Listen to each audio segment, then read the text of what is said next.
Pero bueno, lo analizamos con Rodrigo Parra, precisamente analista de datos. ¿Cómo te va, Rodrigo? Bienvenido, buenos días. Muy buenos días. Buenos días, Nicolás. Gracias por la invitación. Revisemos cada uno, gracias a ti, revisemos cada una de las regiones, por favor, porque entiendo que al día de hoy, la noticia que la dio el propio ministro de Salud hace algunos días era alentadora, ¿no? 50-52% de vacunados a nivel nacional con 3 dosis. Pero ya con respecto a este requisito para que sea voluntario el uso de la mascarilla, ¿se cumple? Reformulo la pregunta, ¿se podrá llegar al 1 de mayo con esto? Sí, bueno, son ya 4 regiones que están cumpliendo con 2 criterios. Ayer creo que la comunicación no fue clara al inicio, pero son 2 criterios que deben cumplirse. El primero es que más del 80% de la población en general cuente con 2 dosis. Y el segundo criterio es que más del 80% de los adultos mayores a 60 años cuenten con 3 dosis. Entonces, tal vez no buena comunicación en su momento hizo que hayan tantas dudas. ¿Cuáles son las regiones que están cumpliendo con ambos criterios? Son Lima, tanto metropolitana, Lima provincias, Ica, Callao y Ancash. Estas regiones son las únicas al día de hoy que están cumpliendo con los 2 criterios. O sea, ya lo están cumpliendo, pero tienen que ser los 2 criterios al mismo tiempo. Correcto, sí, los 2 criterios. Fuera de este grupo, hay un grupo mayor que está cumpliendo únicamente el criterio del 80% de población general con 2 dosis, y en este grupo está Apurímac, Arequipa, Cajamarca, Cusco, Junín, La Libertad, Lambayeque, Moquegua, Pasco, Piura y Tumbes. Entonces, ese es un grupo mayor y de los cuales quienes tienen mayor avance en adultos mayores serían Tumbes, La Libertad, Arequipa y Pasco, que son los próximos que estarían entrando al grupo que cumplen con las dos condiciones. Ahora, y si hacemos un paralelo entre esa estadística y la estadística del contagio, de la hospitalización o camas UCI, ¿se ve alguna, digamos, coincidencia o un acercamiento?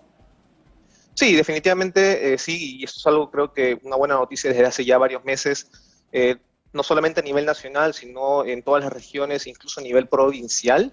Los indicadores de fatalidad y de casos COVID están en sus puntos mínimos de toda la pandemia, esto por debajo de los mínimos que llegamos después de la primera, de la segunda ola. Las hospitalizaciones y casos en UCI también están en puntos mínimos. No hay ninguna región en este momento que esté presentando un indicador en ascenso. Eso es algo positivo y creo que era momento de ir flexibilizando algunas normas. Ahora, ¿has podido hacer una investigación más allá, ya comparando las realidades en otros países? Pregunto esto porque, por ejemplo, en Brasil se han levantado todas las medidas, ¿no? Los protocolos de bioseguridad, bueno, cada uno tiene, obviamente, las autoridades tienen su decisión, y esto pasa porque ha disminuido tremendamente el número de contagios. En nuestro país, donde primero se ve, digamos, se ven experiencias en otros lados, pero se aplica de acuerdo a nuestra realidad. ¿Hay, digamos, se puede hacer un paralelo sobre ello? Sí, creo que no es la situación actual del país, si la comparamos en la región. Sobre todo en la región, ¿no? Correcto, con otros países. Estamos por debajo de Chile, de Colombia, de Brasil definitivamente en cuanto a casos y fatalidades. En las últimas semanas en Chile y Colombia hubo ligeros incrementos de muertes COVID, casos también. Y después de la tercera ola, definitivamente la situación con respecto a la pandemia en Perú ha ido en picada, los indicadores han ido disminuyendo rápidamente. El caso de Brasil, pues, si bien los límites están por abajo, digamos, del promedio de la región, ellos incluso ya levantaron el estado de emergencia o la pandemia, correcto. Entonces, ellos han dado un paso más allá. En cuanto a la pero en general la medida siempre pasa primero por los espacios públicos, ¿verdad? Por no obligar el uso de la mascarilla. Sí, creo que quien llevó la delantera fue Europa definitivamente con quitar esta medida en espacios abiertos. Ahora, hace unas semanas en España anunciaban de que lo iban a hacer también para algunos espacios cerrados, y seguramente vamos a ir analizando esas situaciones en la región y en el país. En la región, en Paraguay, también me parece que hubo esa disposición también. Incluso ya no creo podría que levantaron confirmarte eso, pero sí, habría que verlo. Sí. Ahora, esta parte del espacio abierto se entiende, ¿no? De hecho, bueno, creo que todos aquí vemos que ya muchas personas de hace ya bastantes semanas no están usando mascarilla o se las bajan, ¿verdad? No cumplen con esta medida que era la principal. Ahora, a diferencia, por ejemplo, del tema de los aforos en los colegios al 100%, ¿Cuál sería el argumento para ello? ¿Entendería que tiene que ver con los contagios de niños? ¿Cómo vamos en ese sentido? No hay un incremento en contagios de niños ni tampoco de población adulta, como te mencionaba, En la desde el vuelta a clases. inicio, desde la vuelta a clases, en efecto. Lo que sí está pasando, no solamente en Lima, en algunas regiones, es que todavía hay población rezagada, adulto mayor y todavía de 30 a 60 años. En general hay población rezagada que pueden ser los principales afectados, ¿no? No tanto los niños, que sabemos el índice de fatalidad ha sido muy mínimo, imperceptible posiblemente, pero en el caso de adultos mayores y sobre todo con alguna comorbilidad pueden ser los más afectados, ¿no? Sobre todo los profesores, que para ellos han pedido el 100% de vacunación, ¿no?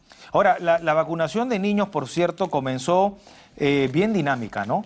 Luego se ahondaron las brechas, pero estas se están acortando. De hecho, 63% ya tiene la primera dosis contra la COVID-19, 43% la segunda, ¿no? Uno podría decir, pero bueno, ya esto ha comenzado a inicios de años, se ha avanzado lento, pero la verdad hubo como un hueco ahí, ¿no? Esto recién se está retomando. Sí, hubieron altibajos en el ritmo de vacunación, esto a raíz de ciertas notas, comunicados de que indicaban de que la velocidad de vacunación había caído a la mitad. Al inicio de año se aplicaban más de 200.000 dosis por día, ahora en promedio estamos por debajo de 100.000, nuevamente ha caído en las últimas semanas. Luego de estas noticias que salieron volvió a incrementar, pero la verdad no ha sido constante. No ha sido constante. Y para ir finalizando, Rodrigo, entiendo yo que la estrategia hoy del MINSA es utilizar las brigadas, es decir, buscar casa por casa o a los colegios, ¿verdad? A los niños que no han sido vacunados, y para ello, por cierto, lo que se requiere es la autorización de los padres, y eso es importante. En la estadística, en la data, ¿eso se refleja así? Es decir, la brecha que existe ya para toda edad, para todo grupo etario, ¿tiene que ver con el difícil acceso?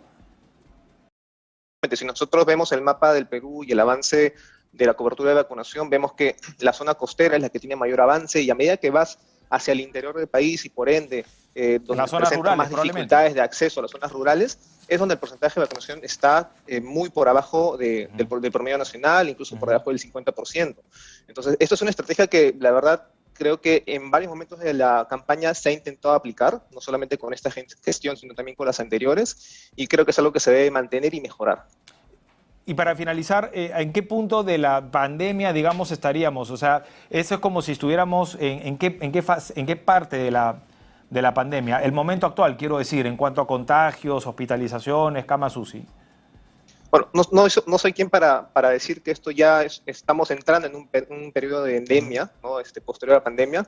Lo que te puedo adelantar es que los niveles en los que estamos son los más bajos desde el inicio. En los más bajos. Estamos de ya toda la pandemia. en un porcentaje de positividad. Hemos estado hace algunas semanas en 2%, 3% y muy pocas muertes. Correcto. Los factores vacunación y no aparición de una nueva variante, probablemente. Definitivamente sí.